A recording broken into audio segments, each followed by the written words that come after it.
தேசிய முற்போக்கு திராவிட கழகத்துடைய முன்னோடி கழகத்துடைய அவைத்தலைவர் அன்பிற்குரிய சகோதரர் சிந்தராஜ் அவர்களே, இந்த நிகழ்ச்சியிலே இந்த கிராமத்தில் இந்த பகுதியில் சிறப்பான முறையில் ஏற்பாடு செய்து நடத்தி கொண்டிருக்கின்ற முன்னாள் ஊராட்சி மன்ற தலைவர் அன்பிற்குரிய தம்பி ஆறுமுகம் அவர்களே,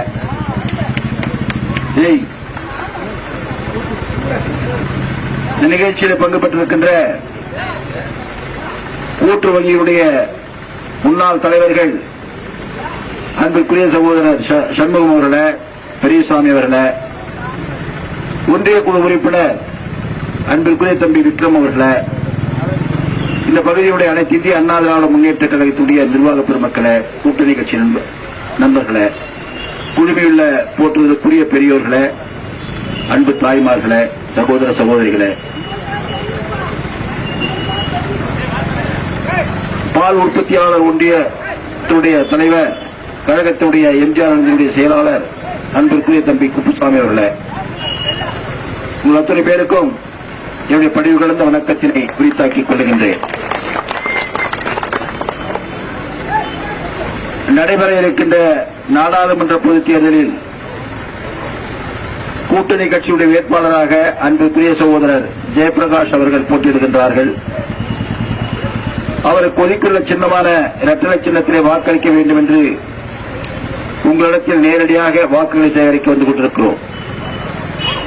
இன்று திரளாக இங்கே கூடி ஆர்த்தி எடுத்து வேட்பாளரை வரவேற்று இன்முகத்தோடு உங்களுக்குத்தான் வாக்களிப்போம் என்று மகிழ்ச்சியோடு நின்று கொண்டிருக்கின்ற அன்பு தாய்மார்களுக்கும் சகோதரிகளுக்கும் மீண்டும் ஒரு முறை என்னுடைய பணிவான வணக்கத்தினை உரித்தாக்கிக் கொள்கின்றேன்.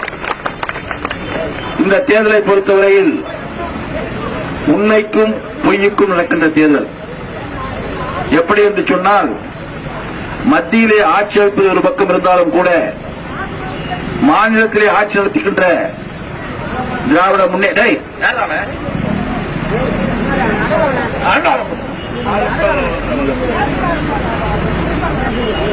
மத்தியிலே ஆட்சி நடத்துகின்றவர் ஒரு பக்கம் இருந்தாலும் மாநிலத்தில் ஆட்சி நடத்திக் கொண்டிருக்கின்ற திராவிட முன்னேற்ற கழகத்துடைய தலைவர் திரு ஸ்டாலின் அவர்கள் 2019 நடைபெற்ற நாடாளுமன்ற பொதுத் தேர்தலில் இதே காங்கிரஸ் கட்சியோடு சேர்ந்து போட்டியிட்டார்கள். அப்படி போட்டியிட்ட பொழுது திரு ஸ்டாலின் அவர்கள் பல வாக்குறுதிகளை கொடுத்தார்கள். என்ன என்று சொன்னால், ஏழை எளிய தாய்மாருடைய குடும்பத்திற்கு மாதம் 6000 ரூபாய் கொடுப்போம் என்று சொன்னார். சொன்னவர் திரு ஸ்டாலினும் திரு ராகுல் காந்தியும். அதேபோல 100 நாள் வேலை திட்டத்தை 150 நாட்களாக உயர்த்தி கொடுப்போம் என்று வாக்குறுதி கொடுத்தார். சொன்னவர் ஸ்டாலினும் ராகுல் காந்தியும். அதேபோல உயர்கல்வியிலே படிக்கின்ற மாணவர்கள் வங்கியிலே கடன் பெற்றிருந்தால் அந்த கடனை முழுமையாக நாங்கள் அழைத்து விடுவோம், மாணவர்கள் கட்ட தேவையில்லை என்று வாக்குறுதி கொடுத்தவர் இந்த 2 தலைவர்களும் தான். வெற்றி பெற்றது பின்பு இதை நிறைவேற்றினார்களா என்று சொன்னால் நிறைவேற்றவில்லை. ஆக பொய்யான வாக்குறுதியை கொடுத்து 2019 வெற்றி பெற்றவர்கள் இந்த இருவரும். அதேபோல 2021 நடைபெற்ற சட்டமன்ற பொதுத் தேர்தலில் இன்றைய முதலமைச்சராக இருக்கிற திரு ஸ்டாலின் அவர்கள் 520 வாக்குறுதிகளை கொடுத்தார்கள். அந்த 520 வாக்குறுதிகளும் கிட்டத்தட்ட 98 வாக்குறுதிகள் நிறைவேற்றப்படவில்லை. அப்பொழுது வாக்குறுதி கொடுத்தார் என்ன என்று சொன்னால், வெற்றி பெற்று வந்தால் பெட்ரோல் விலையை குறைப்பேன், டீசல் விலையை குறைப்பேன் என்று திரு ஸ்டாலின் சொன்னார். அதேபோல அன்பு தாய்மார்கள் பயன்படுத்தக்கூடிய கேஸ் சிலிண்டருக்கு ஒரு சிலிண்டருக்கு 100 ரூபாய் மானியம் கொடுப்பேன் என்று திரு ஸ்டாலின் வாக்குறுதி கொடுத்தார். அதேபோல மின்சார கட்டணத்தை எந்த விதத்திலும் நான் ஏற்ற மாட்டேன் என்று சொன்னார். அதோடு மட்டும் நின்று விடவில்லை. அவர் 2 மாதங்களுக்கு ஒரு முறை மின் கட்டணத்தை கணக்கிடுகின்ற பொழுது கூடுதலான யூனிட் வருகின்ற காரணத்தினால் அதனுடைய யூனிட்டுக்கு ஏற்றவாறு கூடுதலாக பணம் கட்ட வேண்டியிருக்கிறது. எனவே 2 மாதத்திற்கு ஒரு முறை கணக்கிட்டு கட்டக்கூடிய அந்த மின் கட்டணத்தை மாதம் ஒரு முறை கட்டுவதற்கு நடவடிக்கை எடுப்பேன் என்று வாக்குறுதி கொடுத்தார். அதே போல நான் ஆட்சிக்கு வந்தால் சொத்து வரியை ஏற்ற மாட்டேன், வீட்டு வரியை ஏற்ற மாட்டேன், தொழில் வரியை ஏற்ற மாட்டேன் என்று பல்வேறு வரிகளை நான் ஏற்ற மாட்டேன் என்று வாக்குறுதி கொடுத்தார். இவ்வளவு வாக்குறுதியை கொடுத்து வெற்றி பெற்று ஆட்சிக்கு வந்த பின்பு இந்த திட்டங்களை எல்லாம் நிறைவேற்றினாரா என்று சொன்னால் இல்லை. மாறாக மின்கட்டணத்தை உயர்த்தினார், சொத்து வரியை உயர்த்தினார், வீட்டு வரியை உயர்த்தினார். இதுபோன்ற எல்லா விதமான வரிகளையும் உயர்த்தி நம்மை ஏமாற்றி இருக்கிறார். மீண்டும் இந்த தேர்தல் 2024 நடைபெற இருக்கின்ற இந்த நாடாளுமன்ற பொதுத் தேர்தலில் எப்படி 2019 திரு ஸ்டாலின் அவர்களும் திரு ராகுல் காந்தி அவர்களும் கொடுத்தார்களோ வாக்குறுதியை, அதை போல இந்த தேர்தலும் அவர்கள் கொடுத்திருக்கிறார்கள். என்ன என்று சொன்னால், திரு ஸ்டாலின் அவர்கள் கொடுத்த வாக்குறுதியில் வெற்றி பெற்றால் 1 லிட்டர் பெட்ரோல் 75 ரூபாய்க்கு கொடுப்பேன் என்று சொல்லியிருக்கிறார். வெற்றி பெற்றால் 1 லிட்டர் பெட்ரோல் 75 ரூபாய் கொடுப்பேன் என்று சொல்லியிருக்கிறார். இப்படி பல்வேறு பொய்களை சொல்லியிருக்கிறார். 2021 நின்றபொழுது பெட்ரோல் விலை, டீசல் விலை குறைப்பேன் என்று சொன்னவர், ஆனால் இப்பொழுது 1 லிட்டர் பெட்ரோலை 25 ரூபாய் கொடுக்கிறேன் என்று சொல்லி ஏற்கனவே சொன்ன பொய்யை இப்பொழுது சொல்லுகிறார். அதே போல காங்கிரஸ் ஒரு ஏழை குடும்பத்திற்கு வருடத்திற்கு 1 லட்சம் ரூபாய் கொடுக்கிறேன் என்று வாக்குறுதி கொடுத்திருக்கிறார்கள். அவர்கள் ஒரு 60 ஆண்டு காலம் ஆட்சியில் இருந்தவர்கள். காங்கிரஸ் கட்சி மத்திய அரசிலே ஆட்சியில் இருந்தவர்கள். ஒரு குடும்பத்திற்கு 1 லட்சம் என்று சொன்னால், நம்ம இந்திய திருநாட்டில் 2022 கணக்கின்படி 32 கோடி குடும்பங்கள் இருக்கிறது. இந்த 32 கோடி குடும்பங்களில் குறைந்தது 10 கோடி குடும்பங்கள் ஏழ்மைகளிலே இருக்கின்ற வைத்துக் கொண்டாலும் கூட, ஒரு குடும்பத்திற்கு 1 லட்சம் என்று சொன்னால் ஒரு வருடத்திற்கு 10 லட்சம் கோடி அரசு மானியமாக கொடுக்க வேண்டும். அப்படி கொடுத்தால் இந்த நாட்டுடைய வளர்ச்சி என்னாவது? கொடுக்க முடியுமா? கொடுக்க முடியாத ஒரு நிகழ்வை மக்களிடத்தில் எடுத்துச் சொல்லி அவர்களுக்கு ஆசை காட்டி ஏமாற்றி வாக்குகளை வாங்கக்கூடிய கட்சிகள் தான் திராவிட முன்னேற்ற கழகமும் காங்கிரஸ் இயக்கமும். இவர்கள் பொய் சொல்லி மீண்டும் வாக்குகள் கேட்க வருகிறார்கள்.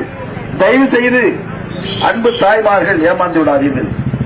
2019 100 நாள் வேலை 150 நாள் ஏற்றுவோம் என்று சொன்ன திரு ஸ்டாலின் அவர்களும் ராகுல் காந்தி அவர்களும் ஏற்றவில்லை.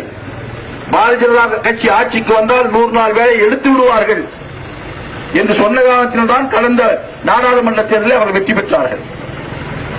அதையேதான் இன்றும் சொல்லிக் கொண்டிருக்கிறார்கள். அது இப்போது காங்கிரசுடைய ஆட்சியில் 100 நாள் வேலைக்கு 400 ரூபாய் கொடுக்கிறோம் என்று சொல்லியிருக்கிறார்கள். இப்படி ஏமாற்றுகின்ற கட்சி இந்த தேர்தலில் வந்து இருக்கிறது. ஆனால் உண்மையான கட்சி, சொன்னதை செய்யக்கூடிய கட்சி அனைத்து இந்திய அண்ணா திராவிட முன்னேற்ற கழகம். 2011 சட்டமன்ற தேர்தல் என்றபோது புரட்சித் தலைவி அம்மா அவர்கள் உங்களிடத்தில் வாக்குறுதி கொடுத்தார்கள். என்ன என்று சொன்னால், உங்களுடைய ஆசையோடு வெற்றி பெற்று ஆட்சிக்கு வந்தால் லட்சக்கணக்கான தாய்மார்கள் வேலை செய்துவிட்டு மாலை வீடுக்கு வருகின்ற பொழுது மிகவும் துன்பப்படுகிறீர்கள். உங்களுக்கு தேவையான விலையில்லாத மிக்சி, கிரைண்டர், ஃபேன் கொடுப்பேன் என்று வாக்குறுதி கொடுத்தார். கொடுத்த வாக்குறுதியை ஆட்சிக்கு வந்தவுடன் 1,76,00,000 குடும்பங்களுக்கு முழுமையாக வழங்கிய கட்சி ஆட்சி அனைத்து இந்திய அண்ணா திராவிட முன்னேற்ற கழகம், புரட்சி தலைவி அம்மா.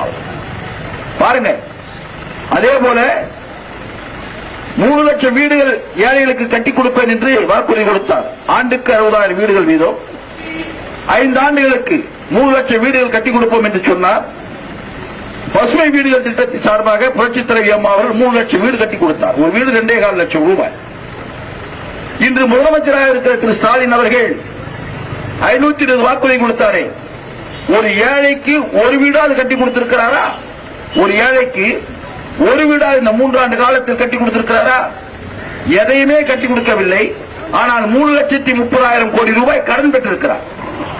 இந்த அரசை அடமானம் வைத்து கடன் பெற்றிருக்கிறார். அந்த 3,30,000 கோடி ரூபாயில் என்ன புதிய திட்டம் நம்முடைய தமிழ்நாட்டிற்கு வந்திருக்கிறது? குறிப்பாக நம்முடைய கிருஷ்ணகிரி மாவட்டத்திற்கு வந்திருக்கிறது. மரியாதைக்குரிய தாய்மார்களே, பெரியோர்களே, சற்று சிந்தியுங்கள். நம்முடைய பிள்ளைகள் படிக்க வேண்டும். இந்த மாவட்டத்தில் மட்டும் 10 லட்சம் குழந்தைகள் படிக்கிறார்கள். இந்த 10 லட்சம் குழந்தைகள் படிக்கின்ற குழந்தைகள் உயர்நிலைப்பள்ளியை முடித்து மேல்நிலைப்பள்ளியை முடித்து உயர்கல்விக்கு செல்ல வேண்டும் என்று சொன்னால் கல்லூரி வேண்டும். திரு கருணாநிதி அவர்கள் முதலமைச்சராக இருந்தார் பல ஆண்டுகள். இந்த மாவட்டத்திற்கு ஒரு கல்லூரியை கொடுத்தாரா? ஆனால் புரட்சித் தலைவி அம்மா அவர்கள் உங்கள் ஆசியோடு முதலமைச்சர் பொறுப்பேற்ற பொழுது கல்வியிலே பின்தங்கிய மாவட்டம் என்று உணர்ந்த உடனேயே கிட்டத்தட்ட 11 கல்லூரிகளை இந்த மாவட்டத்தில் கொடுத்திருக்கிறார். காங்கிரஸ்காரன் ஆட்சி காலத்தில் ஒரு கல்லூரி வந்தது கிருஷ்ணகிரியில், அவ்வளவுதான். இன்று அதிமுக ஆட்சி காலத்தில் 2 பெண்கள் கலைக்கல்லூரி, ஒன்னு பர்கூர், ஒன்னு கிருஷ்ணகிரி. 4 பாலிடெக்னிக் கல்லூரி, ஒன்னு ஊத்தங்கரை, பர்கூர், கிளமங்கலம், இப்படி போயிட்டே இருக்கு. அதே போல ஓசூரிலே ஒரு அரசு கலைக்கல்லூரி. இதையெல்லாம் புரட்சித் தலைவி அம்மா அவர்கள் கொடுத்தார்கள், நம்ம மாணவர்கள் படிக்க வேண்டும் என்பதற்காக. அதே நேரத்தில் முதலமைச்சராக இருந்த திரு எங்களுடைய கழகத்தின் பொதுச் செயலாளர் கிருஷ்ணகிரிக்கு ஒரு மருத்துவக் கல்லூரியை கொண்டு வந்து கொடுத்திருக்கிறார். ஆக இந்த மாவட்டத்தில் பொறியியல் கல்லூரி கொடுத்தது புரட்சித் தலைவி அம்மா அவர்கள், மருத்துவக் கல்லூரி கொடுத்தது அண்ணா திராவிட முன்னேற்ற கழகம், கலைக்கல்லூரி கொடுத்தது அண்ணா திராவிட முன்னேற்ற கழகம், பாலிடெக்னிக்களை கொடுத்தது அண்ணா திராவிட முன்னேற்ற கழகம். இப்படி மாணவ செல்வங்களுடைய உயர்கல்விக்காக இவ்வளவு கல்லூரிகளை வழங்கிய கட்சி ஆட்சி அதிமுக. அந்த அதிமுகவுடைய வேட்பாளர் தான் அன்பிற்குரிய ஜெயபிரகாஷ் அவர்கள். அவருக்கு நீங்கள் இரட்டை சின்னத்தில் வாக்களிக்க வேண்டும் என்று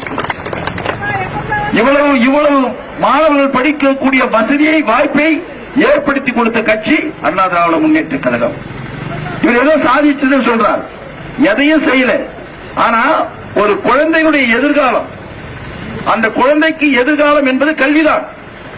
அந்த கல்வியை முழுமையாக கொடுத்த கட்சி அண்ணா திராவிட முன்னேற்ற கழகம்.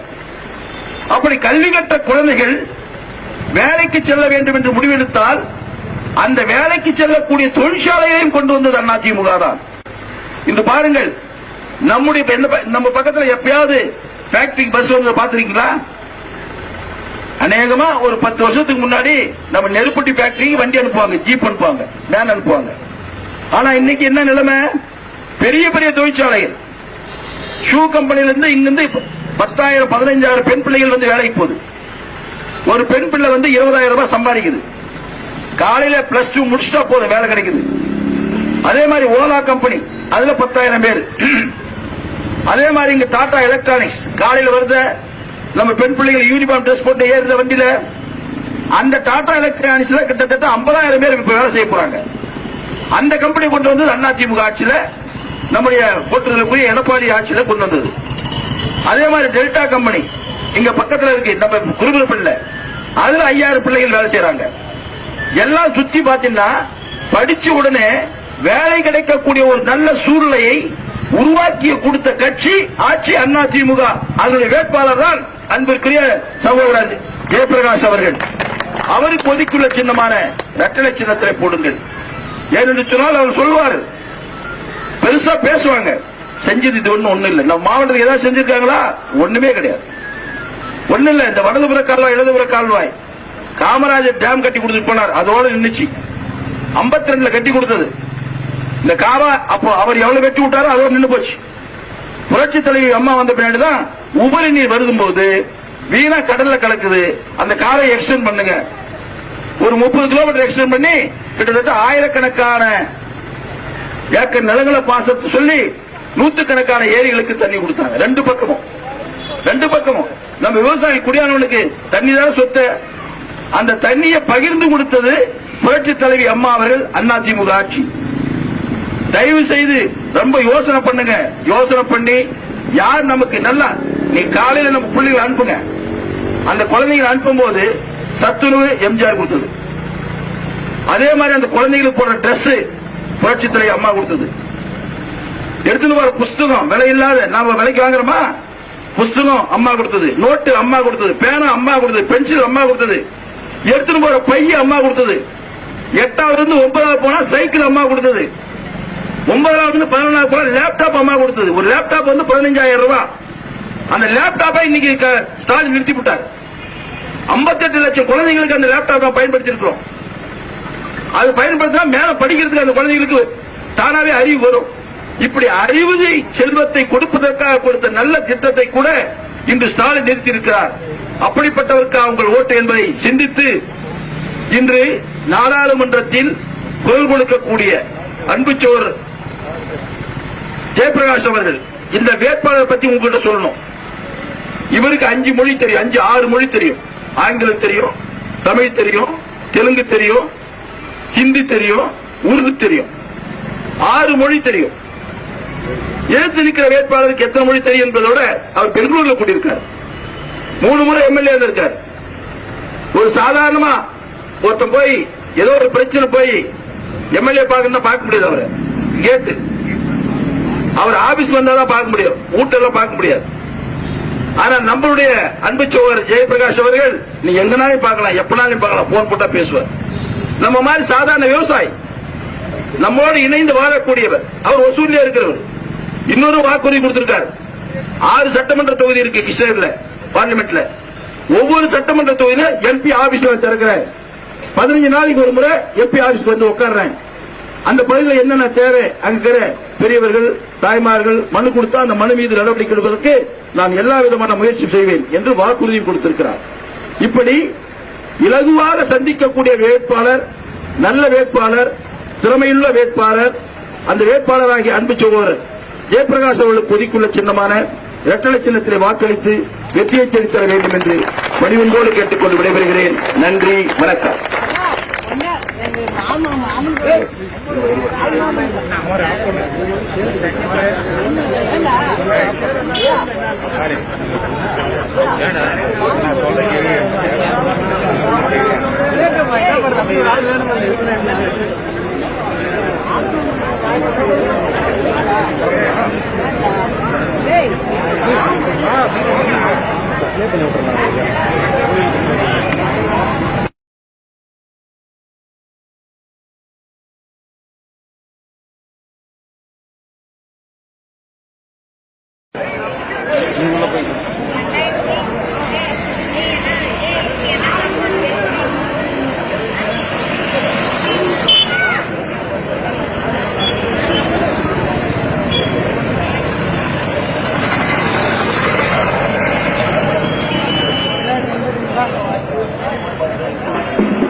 வேட்பாளர் கூப்பிடுங்க.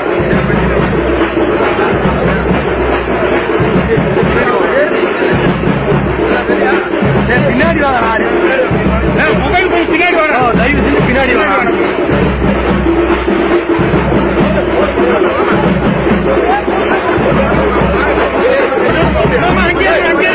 கொஞ்சம் வாங்க,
அனைத்து இந்திய அண்ணா திராவிட முன்னேற்ற கழகம், தேசிய முற்போக்கு திராவிட கழகம், புரட்சி பாரதம், புதிய தமிழகம், எஸ்டி பேங்க், ஐஎம் ஆகிய கூட்டணி கட்சியுடைய வேட்பாளராக அன்பிற்குரிய சகோதரர் ஜேபி என்கிற ஜெயபிரகாஷ் அவர்கள் போட்டியிடுகின்றார்கள். அப்படி போட்டியிடுகின்ற வேட்பாளரை ஆதரித்து வாக்குகளை சேகரிக்கக்கூடிய இந்த நல்ல நிகழ்ச்சியை சிறப்பான முறையில் ஏற்பாடு செய்து நடத்திக் கொண்டிருக்கின்ற மாவட்ட கழக செயலாளர் அன்பிற்குரிய சகோதரர் அசோக்குமார் அவர்களே, அவருடைய அன்புடைய வேண்டுதலின்படி நிகழ்ச்சியை ஏற்பாடு செய்து நடத்திக் கொண்டிருக்கின்ற ஒன்றிய கழக செயலாளர், ஊராட்சி ஒன்றிய கூடிய பெருந்தலைவர் அன்பிற்குரிய சகோதரர் ரவி அவர்களே, நல்ல நிகழ்ச்சியில் பங்கு பெற்றிருக்கின்ற தேசிய முற்போக்கு திராவிட கழகத்துடைய